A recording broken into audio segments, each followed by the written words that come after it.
Hi, welcome to Workplace Stories podcast, a podcast on emotional journeys in the workplace to inspire people to live their life at the fullest, at work and beyond.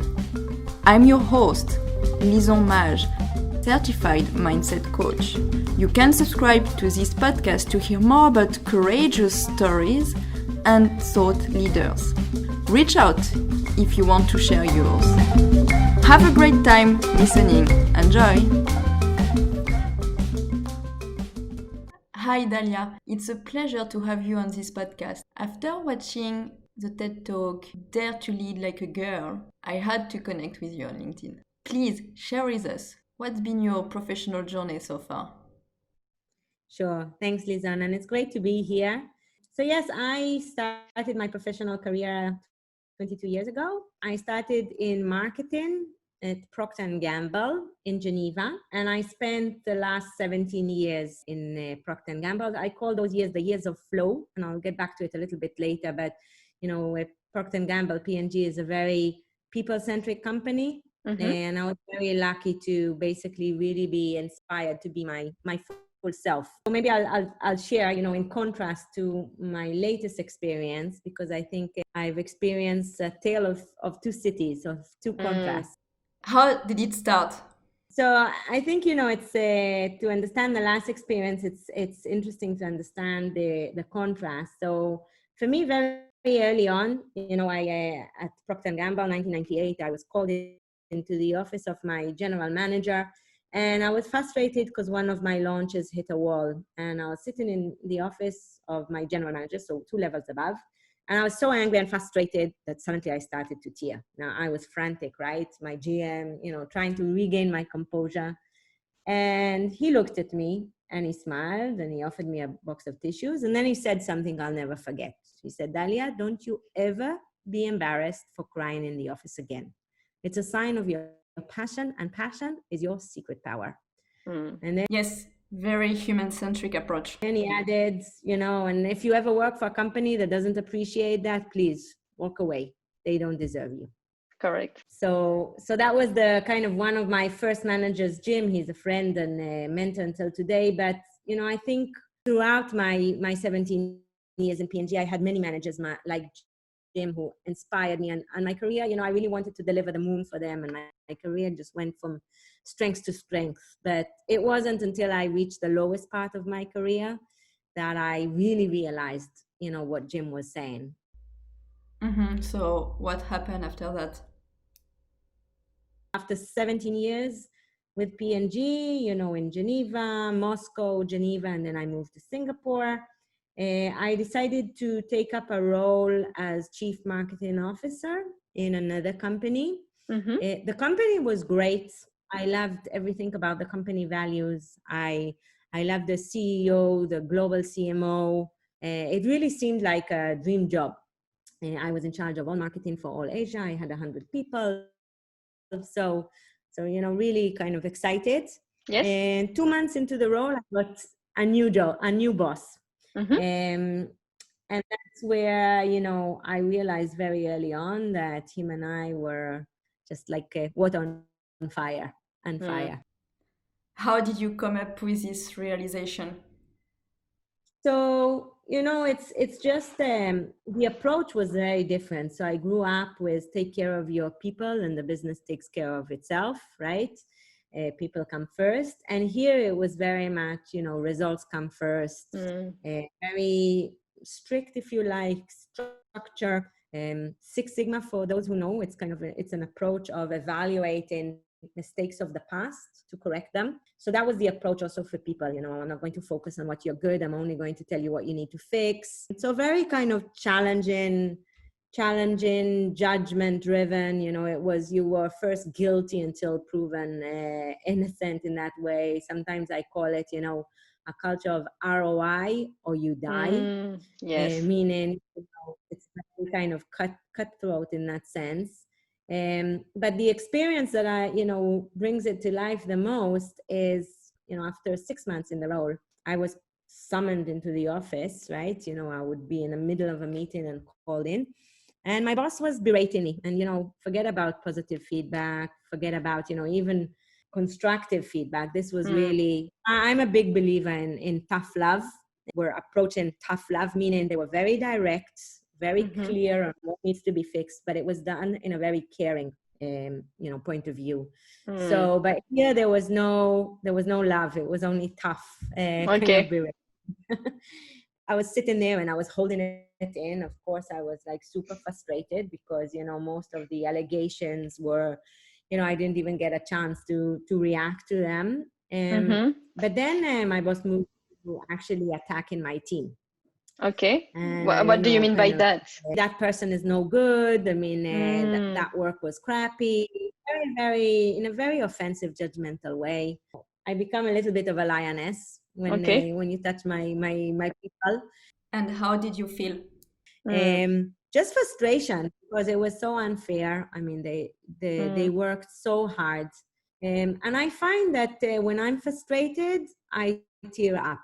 Okay. I don't tear up as much when I'm sad, but I actually read about it that, women tend, when they're frustrated, they would tear up while men would become, aggressive or angry. Different mechanism of how we react. So I was tearing up a little bit. It was very mild, I must say, but it's almost like my boss was waiting for it.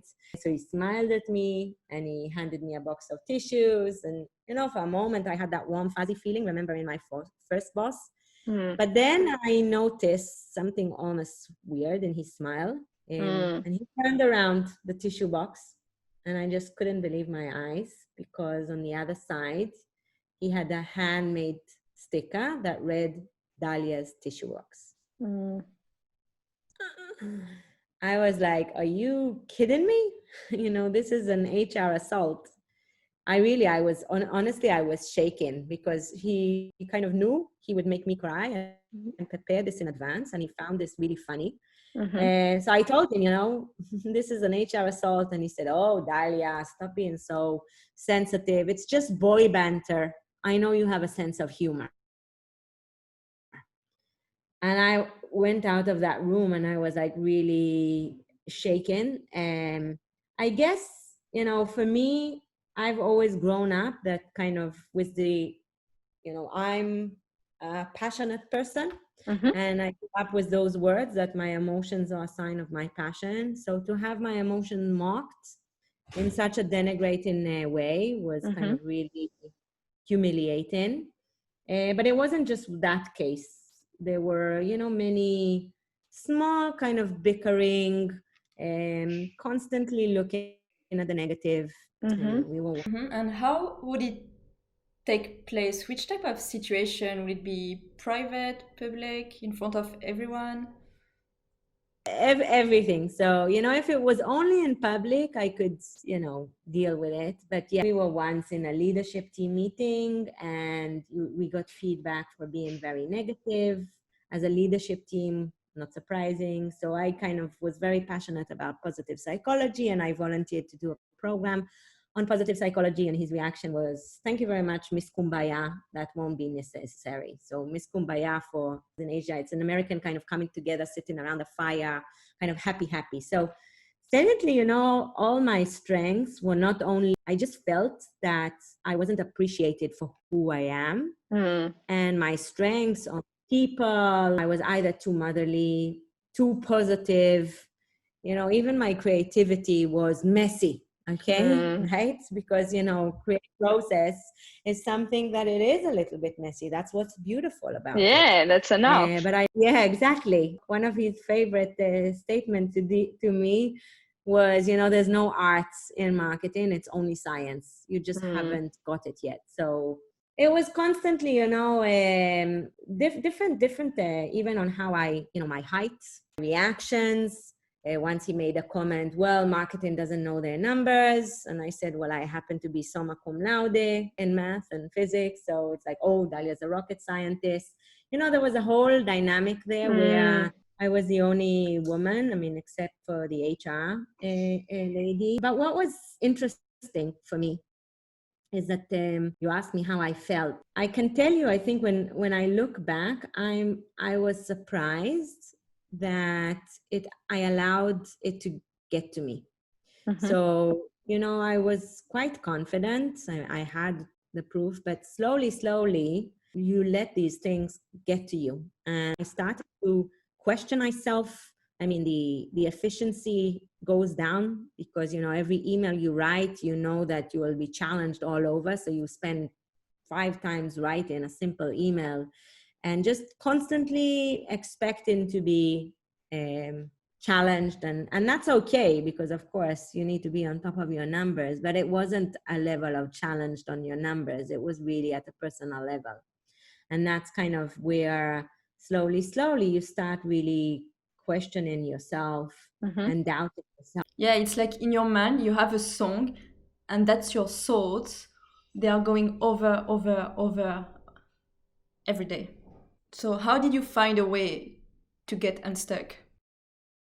First year I was still in the fighting mode, I would say. I volunteered. I believed in being very congruent, very kind of transparent. So I actually gave honest feedback, to my boss and, around. And I felt like that was just making things worse, because you can't change someone that doesn't want to change. And it really felt like I was banging my head against the wall a little bit, because trying to change the environment. And that's when I said to myself, okay, you can't change the environment. You can change how you choose to react to that environment. Yeah, so you did acknowledge that you couldn't change the outside world, but how about the inner world? So in the second year, I said to myself, okay, you're an executive coach. Why don't you shut up and listen and see how you deliver? And in retro, I probably should have started with that, shut up and listen, as the first year. Hold on, when you say shut up and listen, do you mean that you need to forget about your true self? Yeah, point is, and this is where it comes to my key learning, but that second year, I really did everything that I can to learn, to see, okay, what is it about me that I need to fix? And I don't believe in over process. I think process is there for the sake of getting to a result, but I spend, 80% of my time on the process. And we did deliver a scorecard, but exactly as you said, at the end of that year, I felt sick because I realized I just lost myself. I lost my spark, my creativity, my passion to the people.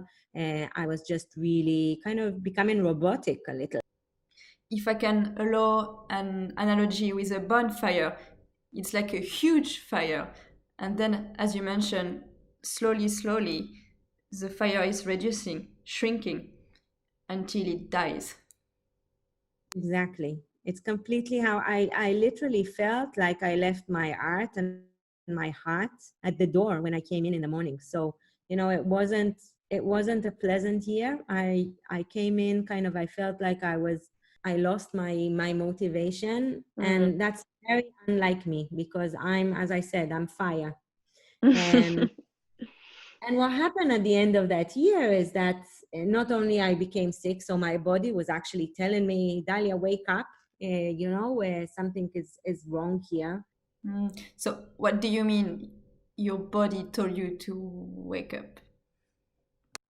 So literally one day I couldn't get out of bed. I was so exhausted, and I checked myself into hospital, and there were a lot of things out of whack, my hormone, my sugar, no big disease, thank goodness.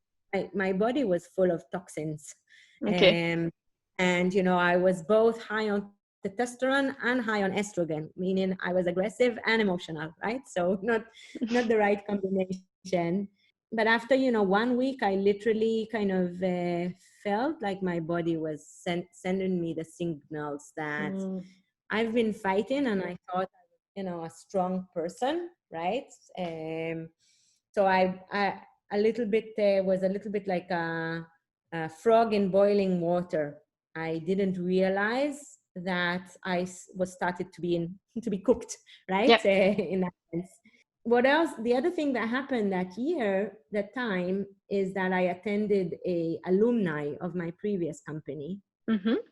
And when I came into the room, it was in Cincinnati, and I heard people speak, I realized the contrast, the difference in cultures. This was like, oh, this is the culture I want to work on, where people come first, and versus where I am now. And it made it very vivid. You need to sometimes step out of the environment that you're in to realize that you're a frog in boiling water. It was a light bulb moment and a realization that it should not be like that. It's not okay. Yeah. And I can tell you, it's funny. I mean, I asked myself, I refused to leave, right? I was determined to kind of, prove myself and stay and, fight or flight. But that moment I decided I am going to leave because I can't change the environment, and the changes to myself or against my values. But before leaving, I am going to find back my spark. And that's a very important process that I talk a lot about, that I basically just said, okay, this is what I'm strong at, people and creativity. I am going to put a tunnel view focus on that and, deliver against that. So it was... So go back to your strengths. Exactly. So go back to my core, go back to my strength, and try and kind of almost ignore the feedback. Just let the feedback roll over me. Some of it I could take in where it made sense. Take away the potence of the negativity. And how do you do that? How do you take the feedback and take part of it or not? How do you sort out the feedback? How do you do that? It's easier said than done. I can totally, because from the beginning, my global CMO, who loved, who I was very close, kept on saying to me, don't take it in, it's just to kind of provoke you, etc. It's very hard not to take it personally, right?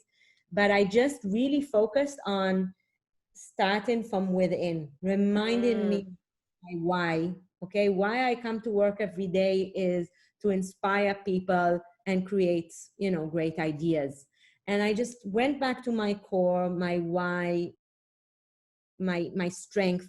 And to that extent, the other thing is detaching yourself emotionally from your emotions. And that's an interesting concept, okay? Yes. So the idea is, it's not, I am angry, okay? Meaning I'm consumed by anger. It's stepping back and saying, interesting, I have anger.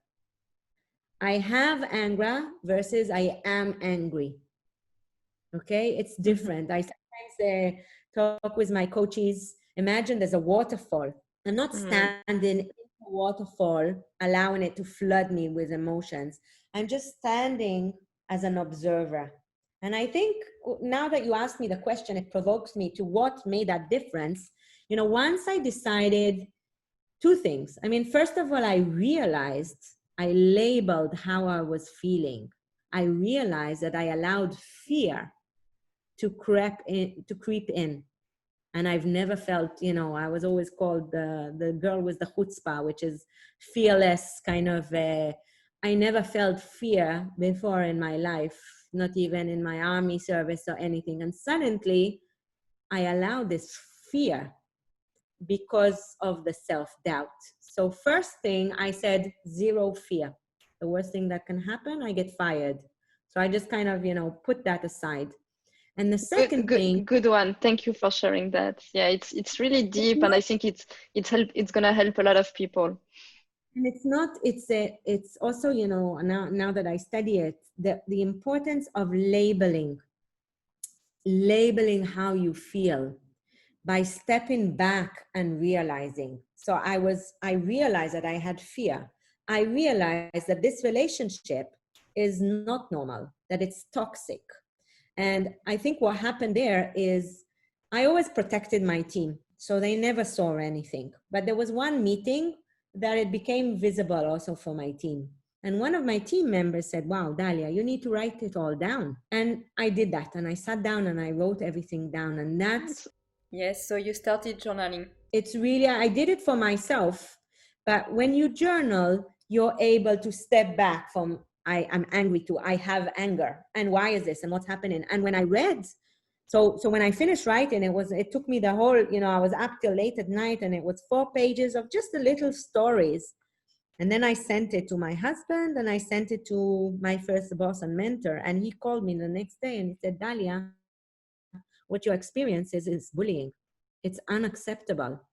And when he said that to me, I realized I had the label to what was going on. And to be honest, until today, it's hard for me to say that word. Okay, because why is a good question. Maybe it's a cognitive dissonance. I couldn't believe that I was a victim. I was head of women's empowerment team in P&G. I helped other women, file complaints, etc. So I couldn't believe that this was happening to me, and I kept on thinking that I can coach myself out of it. So the second dimension, the first one was really labeling how you're feeling, the emotions. The second was really around, stepping back and observing.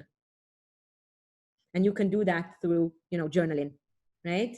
And the third one that made the big transformation for me was going back to the core. And knowing that, I know it's not a chance that I was successful for 17 years. I know what my strengths are. But realistically, I wasn't able to bring them to life because I was so busy defending myself. So even if I think about it objectively, I wasn't performing, to my best of my ability when I was under fear factor. Did you feel that, in fact, your brain capacity shrinks down? Completely. I can tell you a story that I actually went back and interviewed, different people that were in similar situation.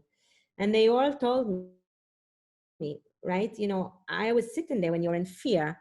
Just don't ask me, because if you ask me, 1 + 1 will be equal 3. Like you get it's hard to imagine I'm a C-suite successful, but I saw it happen to everyone around me because it wasn't just me, right? People just, you can't perform when you're under fear. Your brain just doesn't operate. And it's explained very well by neuroscience, because our emotions are in the amygdala, in our primal brain, and our ability to think is in our frontal cortex.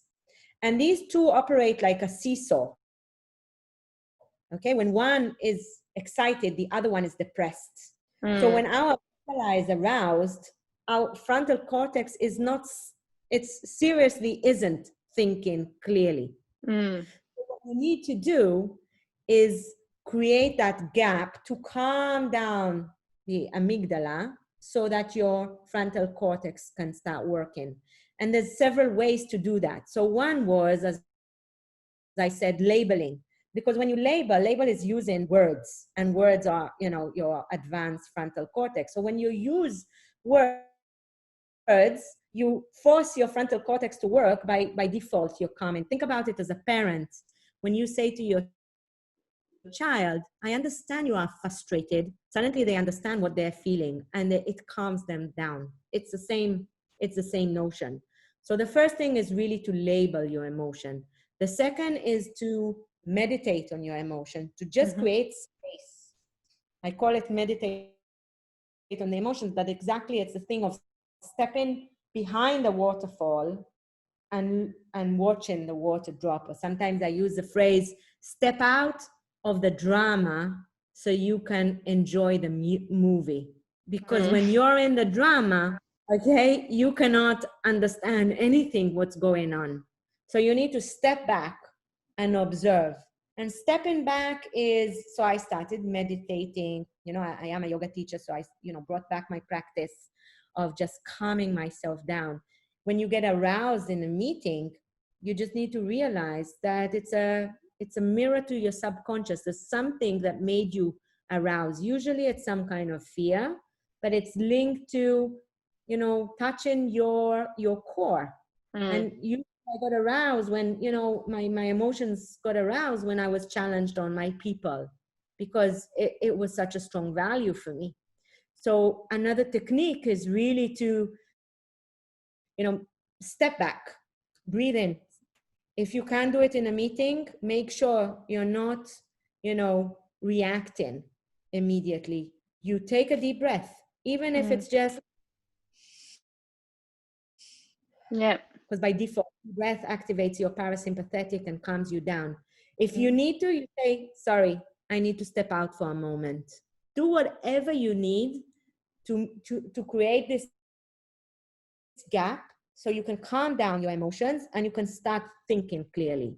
And when you start thinking clearly, you label, you write down, okay? And that enables you to choose a more productive action.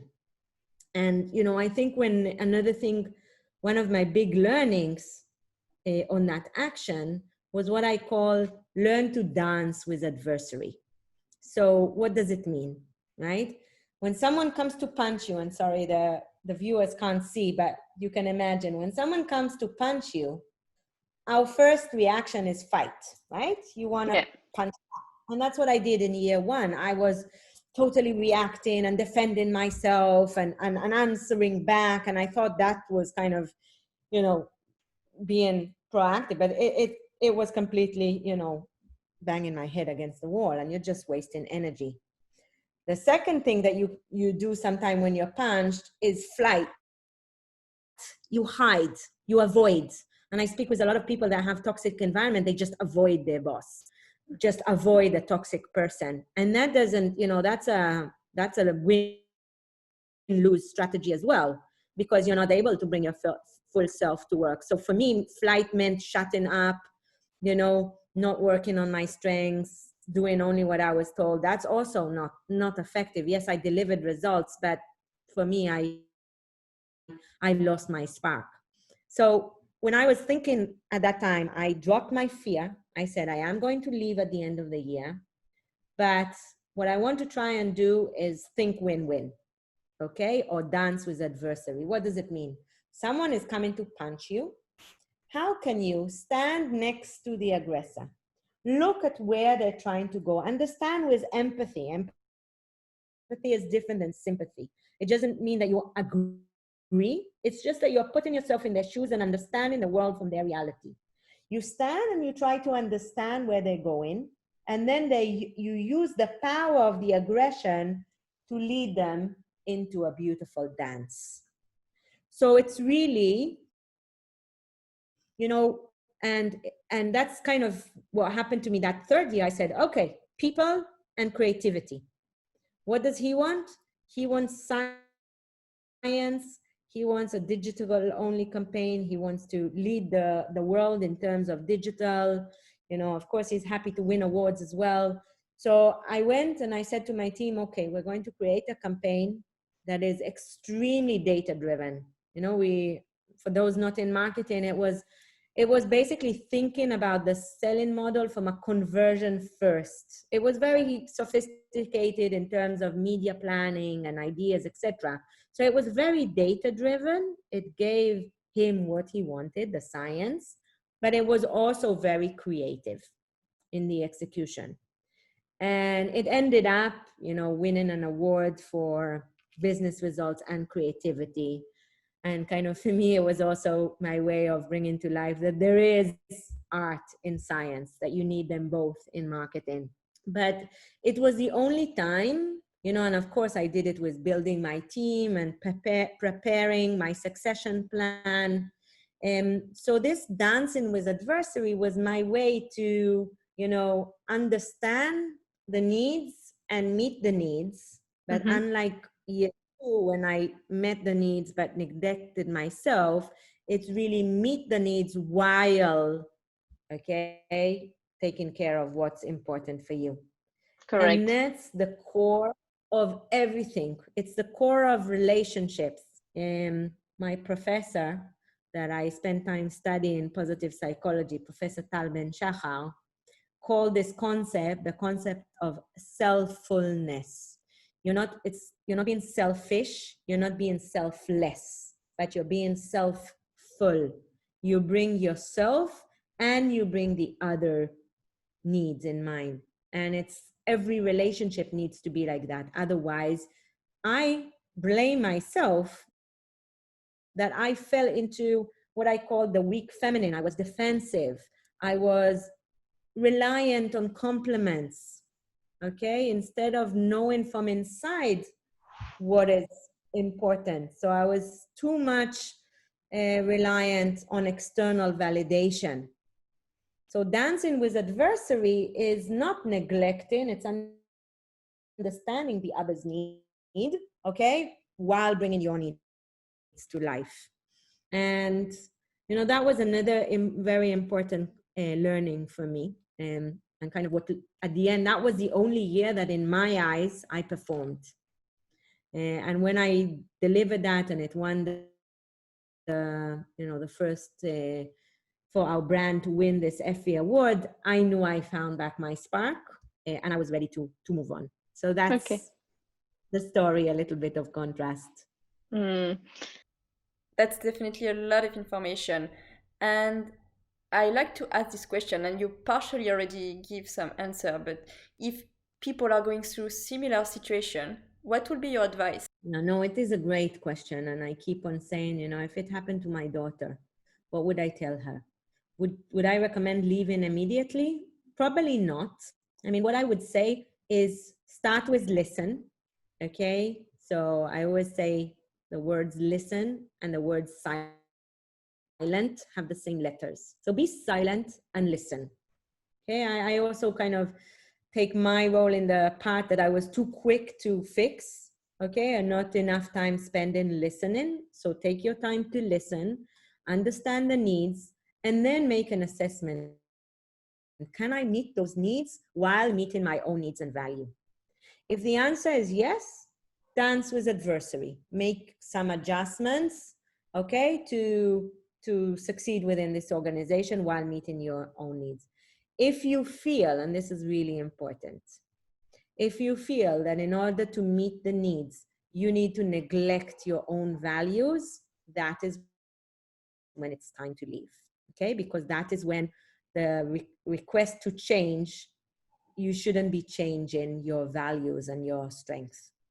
And in summary, I actually went and studied psychological safety in organization and psychological danger. Mm-hmm. And I can just share with you that sadly, I learned that what happened to me is extremely common in the business world today. And that's why when you approach me with this podcast, it really is shocking, the numbers. First of all, I mean, we know 87% of employees are unhappy at work. 20 or so unhappy, they are literally, hostile. The cost to the economy is huge. I read one article of $7 trillion a year in stress, anxiety. I mean, yeah, we have the COVID pandemic, but we had a pandemic before COVID. It's called burnout. So this is huge. I mean, even when it comes to office bullying, I saw horrendous numbers. It's between 1 in 4 to 1 in 2 in some countries that experience office bullying. And when it comes to toxic environments, and especially toxic bosses, I did my thesis to try and understand if you, by building resilience, can get yourself out of an environment like that. And my answer is yes and no. Okay. So yes, there's a lot of things that you can do to build your resilience. I call it in my model that I teach with companies 5 Ps. It's purpose, and it's about going back to your core and your strengths. It's mental perseverance, understanding you can learn from every situation and stepping back and seeing what you can learn. It's physical perseverance, which is so important. People that go through bullying are just so depleted in terms of energy. So it's eating well, sleeping well, just making sure that you have enough energy to come back into the toxic environment and give your best. People is probably the most important things, because the quality of our life is the quality of our relationship. And how much did you reach out to other people? In my environment, it was kind of a little bit a divide and conquer type of culture. And I was, a C-suite woman. I always had a very strong network around me for support. But in this case, it wasn't as strong as in the past. So don't be, share your environment. Your experiences. I only started sharing in year 3. So people, people, people. And then the last one is positivity, optimism, gratitude, really focusing on what you're getting, what what you have versus what you don't have, what you can control versus what you can't control. That's a really important learning. So you can, and I now work with companies to do resilience training, and the results are amazing. You can deal with a lot of office anxiety through resilience training. It's amazing. The ROI is 1 to 4.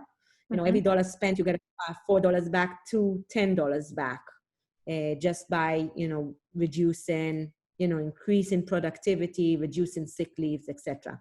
So all that. So that's my yes. Yes, yes, yes. Invest in your own resilience building. There's a lot you can do to build resilience and your own happiness.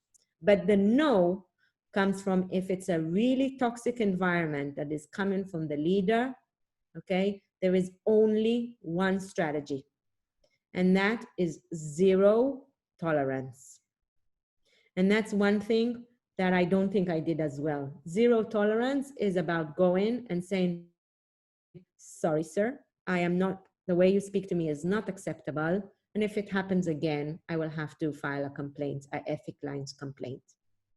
I try to say it in fun, humor, I did talk with HR, I did share it very openly, but I wasn't as firm. And that's another thing. When it comes to setting boundaries, as Muhammad Ali's quote, float like a butterfly, sting like a bee. And I find in this situation, I didn't do the sting like a bee in a clear enough way. I was trying to empathize and, focus on myself. But in this case, until today, I do not understand why I didn't go and put an official ethic lines complaint. And that would have forced my manager's manager to deal with it because it's official and it's in the system. Now that's what you can do with zero tolerance. But here, the weight, and anyone who's in HR that is listening, the weight is here on HR and the manager's manager. And this is especially important in Asia, because in Asia, people will not speak out against the leader. It goes back to strong Confucius values that the leader is always right. So HR, I was always congruent in speaking out because I'm not Asian. For me, in my culture, speaking out is respect. But I can tell you my colleagues, or, there were many cases where people, yeah, I said it, but they hinted at things. And HR need to be sensitive enough to read between the lines, especially in Asia. Because the writing was on the wall, you could have understood it from reports and looking into the data, etc. But you could also choose to ignore it, because in many cases, the challenging kind of toxic environment, these bosses are actually performing. And, there's a Harvard Business Review that fear-based cultures, you will perform for 2 years, short term. So people will be scared and you will increase performance a little bit behind that, but it doesn't last. And that's exactly what happened, where half the team, left. And, so longer term, it's a failed strategy. And that's where HR needs to take a tough hand, because in this example, the company is amazing.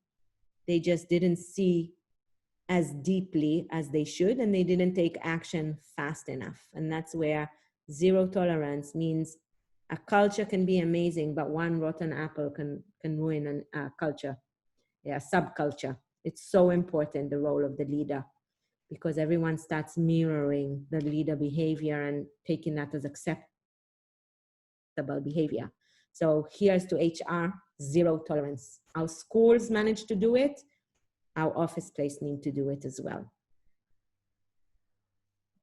Okay, thank you. Do you want to add anything else? Yeah, I think, you learn from every experience. I'm super grateful to each one of my bosses, including my last one, because you learn what not to do.